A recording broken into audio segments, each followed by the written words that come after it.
আমরা কি সঠিক নির্দেশনা পাচ্ছি, সঠিক দিকে এগোচ্ছি? জুলাই সনদ নিয়ে এখনো রাজনৈতিক দলগুলোর মধ্যে মতভিন্নতা রয়েছে।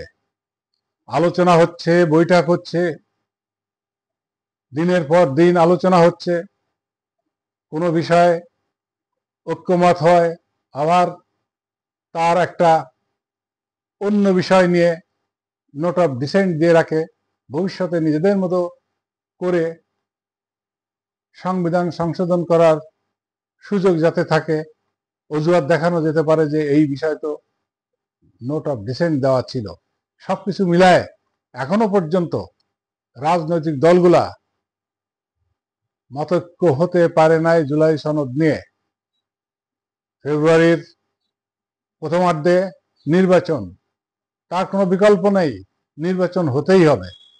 অর্থনৈতিক ও আভ্যন্তরীণ স্থিতিশীলতা, জাতীয় নিরাপত্তার খাতিরে নির্বাচন হতেই হবে। যে কোনোভাবেই দলগুলাকে ছাড় বের করেই নির্বাচনে অংশগ্রহণ করতে হবে, তা না হলে দেশের জন্য অশনি সংকেত দেখা যাচ্ছে। দেশের মানুষ চিন্তা করছে কবে নির্বাচন হবে। বিনিয়োগকারীরা, ডোনার কান্ট্রিরা, তারাও তাকিয়ে আছে কবে নির্বাচনের দিনক্ষণ ঘনিয়ে আসবে, নির্বাচিত সরকার দায়িত্ব গ্রহণ করবে।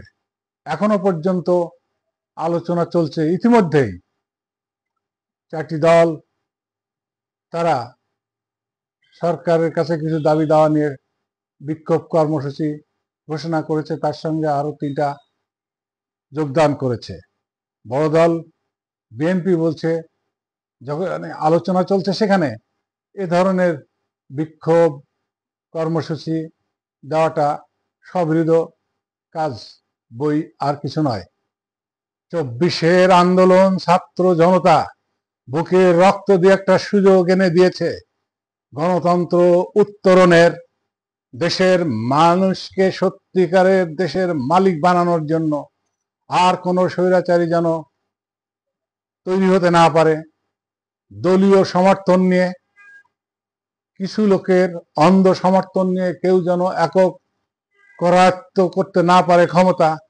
জনগণের অধিকার, মানবাধিকার, সর্বব্যাপী সুশাসন, ন্যায় বিচার প্রতিষ্ঠার জন্য যে সুযোগ এদেশের মানুষ রক্ত দিয়ে এনে দিল, তাও যদি আজ রাজনৈতিক দলগুলা তাদের রাজনৈতিক দলের সংকীর্ণ চিন্তা থেকে এক হতে না পারে, আর এই সুযোগ যদি হাতছাড়া করে, তাহলে এই জাতি আর এমন সুযোগ কবে পাবে তা বলা মুশকিল। আমাদের শহীদদের প্রতি শ্রদ্ধা থাকতে হবে, আহতদের প্রতি শ্রদ্ধা থাকতে হবে, শ্রদ্ধা থাকতে হবে যারা পঙ্গুত্ব বরণ করেছে, অন্ধত্ব বরণ করে নিয়েছে, শুধুমাত্র একটা রঙিন স্বপ্ন বুকে ধারণ করে যে এই দেশের মানুষকে আর কখনো দাসের মতো ব্যবহার করা যাবে না, কাউকে কুর্নিশ করতে হবে না, কাউকে কদমবুসি করতে হবে না, সকলেই সুশাসন, মানবাধিকার পাবে, যার যার অধিকার তারা পাবে। আর কোনো গুন্ডা, আর কোনো হুন্ডা, আর কোনো একচ্ছত্র ব্যক্তির অধীনে যেন দেশের আইন কানুন প্রশাসন চলতে না পারে, সেজন্য দলগুলোর মধ্যে অনেক ভিন্নতা রয়েছে। যারা প্রথমেই নির্বাচন চায় জাতীয় সংসদে, তাদের উদ্দেশ্য ভিন্ন।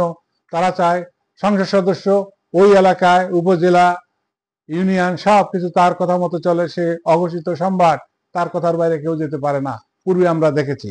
আর যারা এটা মেনে নিচ্ছে না যে স্থানীয় নির্বাচনগুলো আগে, তারা অত্যন্ত সুষম চিন্তা করেছেন যে সত্যিকারের অর্থে যোগ্য, সৎ, দেশপ্রেমিক মানুষগুলা যেন নির্বাচিত হয়ে আসতে পারে।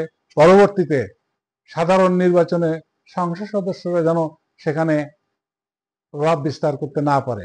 সর্বাবস্থায় আমাদের একটাই উদ্দেশ্য, দেশের মঙ্গল করা। আশা করি রাজনৈতিক দলগুলা দ্রুতই ঐক্যমতে পৌঁছাবেন। ধন্যবাদ।